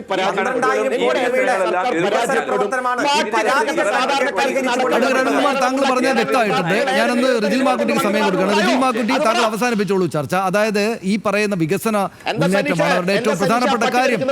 അപ്പോ ഈ പറയുന്ന തരത്തില് ഇനി ആകെ കുറഞ്ഞ ദിവസം മാത്രമേ ഉള്ളൂ. ഈ സമയത്തിനകത്ത് നിങ്ങൾ പറയുന്ന കാര്യങ്ങൾ ആളുകൾക്കുള്ളിലേക്ക് എറിഞ്ഞു തെറപ്പിച്ച് വോട്ടായിട്ട് മാറ്റാൻ എങ്ങനെ സാധിക്കും? റിജിൽ മാക്കുട്ടി, 185 ദിവസം സെക്രട്ടേറിയറ്റിന് മുമ്പിൽ കിടന്നു ചോദിക്കുക, എന്തുകൊണ്ടാണ് എന്താണ് ശ്രീ ഉല്ലാസ് ബാബു? താങ്കൾ എല്ലാ ചർച്ചയ്ക്കും പോകുന്ന ആളല്ലേ? താങ്കൾക്ക് എത്രമാത്രം ചർച്ചയിൽ പങ്കെടുത്ത് പരിചയമുള്ളതാണ്? താങ്കൾ അങ്ങനെ സംസാരിക്കാൻ പാടില്ല. അത് ലോക്കൽ ബോഡി തീരുമാനം എടുത്തിട്ടുണ്ട്. ആ തീരുമാനം ബഹുമാന്യമായ പ്രതിപക്ഷ നേതാവിന്റെ ജാഥയോടുകൂടി ഞങ്ങൾ പ്രചാരപരം നടത്തിയിട്ടുണ്ട്. ഇനി തെരഞ്ഞെടുപ്പിനകത്ത് എത്ര ദിവസം ഉണ്ടായാലും ഈ സർക്കാരിനെ മാറ്റാൻ ജനം തീരുമാനിച്ചിരിക്കുക. പിണറായി വിജയൻ എന്ന് പറയുന്ന ഈ കൊള്ള സർക്കാരിനെ മാറ്റാൻ ജനങ്ങൾ തീരുമാനം എടുത്തിരിക്കുക. ഒരു തർക്കം നിങ്ങൾക്ക് വേണ്ട. 2021 ഞങ്ങൾ കേട്ടതാ. അതാണ്, അങ്ങനെയുണ്ടല്ലോ. ഞാൻ പറഞ്ഞല്ലോ, ഒരിക്കൽ കിട്ടിയപ്പോ എപ്പോ കിട്ടുന്നില്ല. അല്ല, 2021 കാര്യം എപ്പോഴും ആവർത്തിക്കില്ല. അത് ലോക്കൽ ബോഡിയിൽ നിങ്ങൾക്ക് മുന്നേറ്റം ഉണ്ടായിരുന്നു. ആ മുന്നേറ്റം നിങ്ങൾക്ക് നിലനിർത്താൻ പറ്റുമോ? നിങ്ങൾ പറ്റുമോ? ബൈ-ഇലക്ഷൻ മുഴുവൻ ഞങ്ങൾ ജയിച്ചു കയറിയില്ലേ? എത്ര വലിയ ഭൂരിപക്ഷത്തിലാണ് ജയിച്ചത്? നിങ്ങൾക്ക് ഈ വികസനമൊക്കെ പറഞ്ഞിട്ട് പോലും നിങ്ങൾക്ക് ജനങ്ങൾ വോട്ട് ചെയ്തില്ലല്ലോ. നിങ്ങൾ നിലമ്പൂർ ഉൾപ്പെടെ നിങ്ങൾ ജയിച്ചു കയറിയ മണ്ഡലം ജയിച്ചത് ഞങ്ങളല്ലേ? നിങ്ങളെ കണ്ണൂർ ഉൾപ്പെടെയുള്ള പാർട്ടി കോട്ടകൾ ഞങ്ങൾ ജയിച്ചു കയറിയില്ലേ? ഞങ്ങളെ ഭരിക്കുന്നത്. അതാണ് റിജിൽ അവസാനം പറഞ്ഞ കാര്യമുണ്ട്. അതായത് തദ്ദേശ തെരഞ്ഞെടുപ്പിൽ UDF അനുകൂലമായിട്ടുള്ള വിധിയാണ് ഉണ്ടായത്. പിന്നെ നിങ്ങൾ ഭരിച്ചിരുന്ന ചില സ്ഥലങ്ങളടക്കം നിലമ്പൂരിലടക്കം വിജയിച്ചിട്ടുണ്ട്. ഇത്തരം കാര്യങ്ങളുണ്ട്. കോഴിക്കോട് നാമമാത്രമാണ്. തിരുവനന്തപുരം BJP കൊടുത്തു. നമുക്ക് അവസാനിപ്പിക്കാം. ആ സാഹചര്യം വളരെയധികം നന്ദി ശ്രീ റിജിൽ മാക്കുറ്റി, ശ്രീ അഡ്വക്കേറ്റ് KS അരുൺകുമാർ, ശ്രീ ഉല്ലാസ് ബാബു ഈ ചർച്ചയിൽ പങ്കെടുത്തതിന്. അതായത് നമ്മളിപ്പോൾ ഈ ചർച്ചയുടെ അവസാന ഭാഗത്ത് കേട്ടതുപോലെ വികസനത്തിൻ്റെതായിട്ടുള്ള വലിയ മുന്നേറ്റ കഥകൾ LDFന് പറയാനുണ്ടെങ്കിലും അത് അവർ ആവർത്തിച്ച് പറഞ്ഞുകൊണ്ടിരിക്കുകയാണെങ്കിലും നമ്മുടെ മുന്നിൽ ഏറ്റവും ഒടുവിൽ വന്ന തെരഞ്ഞെടുപ്പ് നമ്പേഴ്സ് ഈ തദ്ദേശ തെരഞ്ഞെടുപ്പുമായി ബന്ധപ്പെട്ടതാണ്. അത് നിശ്ചയമായിട്ടും LDFന് ഒരു പിന്നിൽ നിൽക്കുന്നതാണ്, UDFന് മുന്നേറ്റം ഉണ്ടാക്കിയിരിക്കുന്നതാണ്.